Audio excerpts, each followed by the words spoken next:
नमस्कार, आप देख रहे हैं स्पेशल रिपोर्ट न्यूज रूम से। आपके साथ मैं हूं अंजना ओम कश्यप। आज बात धर्म पर नरम गरम सोच की। आपने दक्षिण भारत की फिल्म पुष्पा का ये डायलॉग जरूर सुना होगा, पुष्पा फ्लावर नहीं फायर है। आज पूरे दिन राजनीति का पहिया इन्हीं दो शब्दों फ्लावर और फायर के बीच घूमता रहा। दरअसल कांवड़ियों पर पुष्प वर्षा को लेकर असदुद्दीन ओवैसी फायर है। आज ओवैसी ने कांवड़ियों के स्वागत में मजहब का एंगल खोजा और बीजेपी सरकार से सवाल पूछा, कांवड़ियों पर सरकार फूल बरसा रही है तो सड़क पर नमाज क्यों नहीं। आज ओवैसी ने एक और कदम आगे बढ़ते हुए फ्लावर की सियासी व्याख्या की। आरोप लगाया कि कांवड़ियों पर फूल बरसाते हैं और मुसलमानों पर बुलडोजर चलाते हैं। ओवैसी ने सरकार पर डबल स्टैंडर्ड का आरोप लगाया। इसकी हकीकत हम आपको बताएंगे।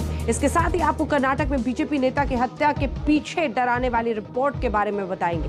आज आपको एक वीडियो दिखाएंगे जिससे आपको पता चलेगा कि कुछ मुस्लिमों को साधु के भेष में भीख मांगना क्यों महंगा पड़ा। सबसे पहले बात ओवैसी की।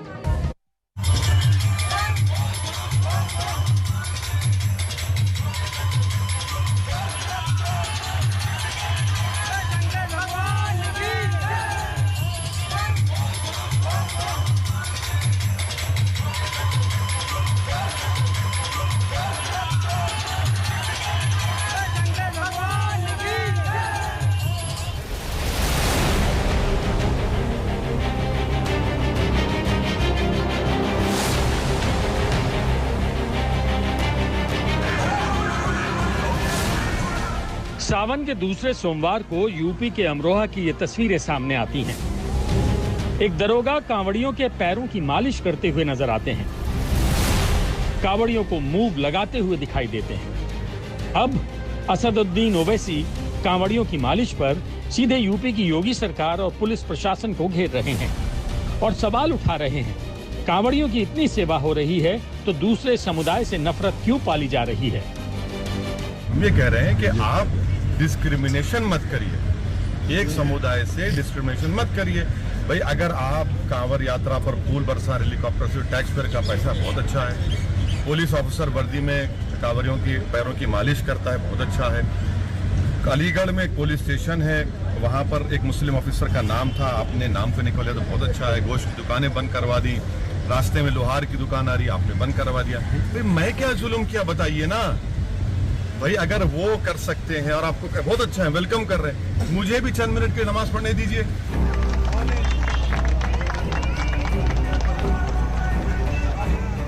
यूपी के अमरोहा में ही एसपी और डीएम कांवड़ियों के पैर धोते हुए नजर आते हैं। अमरोहा की मुस्लिम बस्ती में बीजेपी की महिला चेयरमैन के साथ एसपी और डीएम ने भी कांवड़ियों के पैर धोए।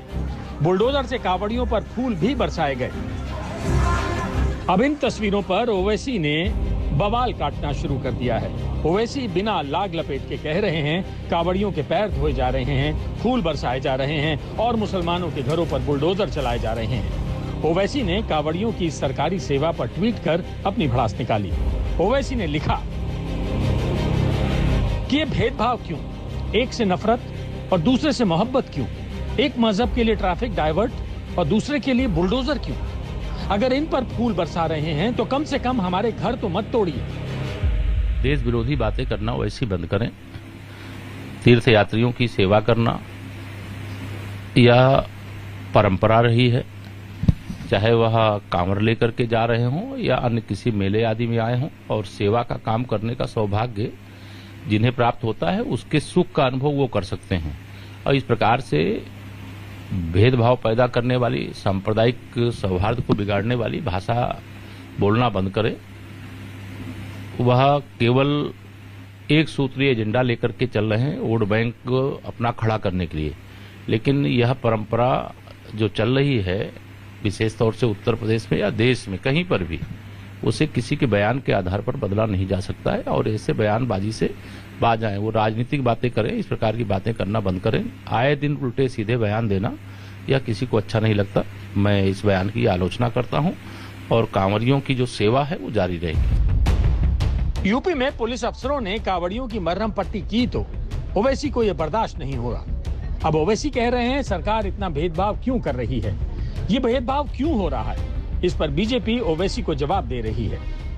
आपने कभी सुना कि पत्थर बरसाने वालों पे वो कुछ बोले?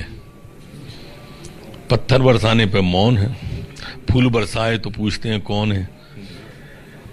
अभी तो आपको सोचना चाहिए कि ये ओवैसी पत्थर जो फेंकते हैं, पत्थर बरसाते हैं, उन पे मौन क्यों रहते हैं? अगर फूल बरसा रहे हैं तो उन्हें आपत्ति हो रही है। ये चिंता की बात है जो ठीक नहीं है। कावड़ियों पर बरसते फूलों से ओवैसी भड़क रहे हैं और कह रहे हैं क्या ये रेवड़ी कल्चर नहीं है। ओवैसी ने एक और ट्वीट किया, इसमें लिखा, ये रेवड़ी कल्चर नहीं है। मुसलमान खुली जगह पर चंद मिनट के लिए नमाज भी अदा करे तो बवाल हो जाता है।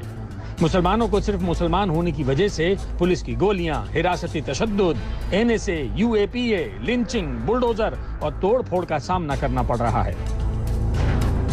कावड़ियों की सेवा के साथ साथ ओवैसी ने लुलु मॉल में नमाज के विवाद को लेकर और अलीगढ़ में एक प्रोफेसर के कॉलेज के लॉन में नमाज पढ़ने के मुद्दे को भी उठाया। डिसिग्नेटेड जगह है ये सब, ये जो हो रहा है डिसिग्नेटेड जगह है क्या, बताइए आप? जो हमारे मुल्क के पार्कों में जो होता है रिलीजियस समुदायों का फेस्टिवल होता है, हम ये कह रहे हैं इस देश का कोई रिलीजन नहीं है। आर्टिकल 25 के तहत मुझे भी राइट है। हाँ, अगर आर्टिकल 25 में आप कहेंगे कि भाई पब्लिक ऑर्डर कोई क्रिएट हो रहा है, नहीं हो रहा है, क्या किसी को हार्म हो रहा है, नहीं हो रहा है, और नॉन अवेलेबल सेक्शन लगा रहे हैं। अगर लुलु मॉल में तो कौन नमाज पढ़े हमको नहीं मालूम, 18 सेकंड में कोई नमाज रुकती है और काबे की तरफ भी रुक नहीं कर रहे हैं। वो कौन से खुदा के क़िबले की तरफ रुक करे मुझे नहीं मालूम। ये भी तो समझना चाहिए। आपने अलीगढ़ में एक प्रोफेसर को लीव पे भिजा दिया क्योंकि उसने अपने कॉलेज के लॉन में जाके नमाज पढ़ी। ये सब मिसालें दे रहा हूं ना आपको। ओवैसी को आपत्ति है कावड़ियों की खिदमत में लगे इन पुलिस अफसरों से जिन्होंने कावड़ियों को खाना खिलवाया। ओवैसी सवाल उठा रहे हैं कावड़ियों की इस खातिरदारी पर और बोल रहे हैं एक से नफरत दूसरे से मोहब्बत क्यों। अब ओवैसी के इस एतराज पर हिंदू संगठन भड़क रहे हैं और ओवैसी को पाकिस्तानी तक बोल रहे हैं। ऐसे लग रहा है कि जैसे पाकिस्तान में रहने वाले असुद्दीन ओवैसी हैं और इतना ईर्ष्या कावड़ियों से कोई तो जिहादी मानसिकता का व्यक्ति ही कर सकता है जो हिंदुओं से नफरत करता हो, घृणा करता हो। बुलडोजर जो चल रहा है, जो अपराधी हैं, जो भूमाफिया हैं, जिन्होंने कब्जा किया, उससे बुलडोजर चलने से इनके पेट में दर्द हो रहा है। ओवैसी हिंदू मुसलमान की सियासत का कोई मौका नहीं छोड़ते और अब उन्होंने कावड़ियों की सेवा में सियासत का बहाना ढूंढ लिया है। आज तक ब्यूरो।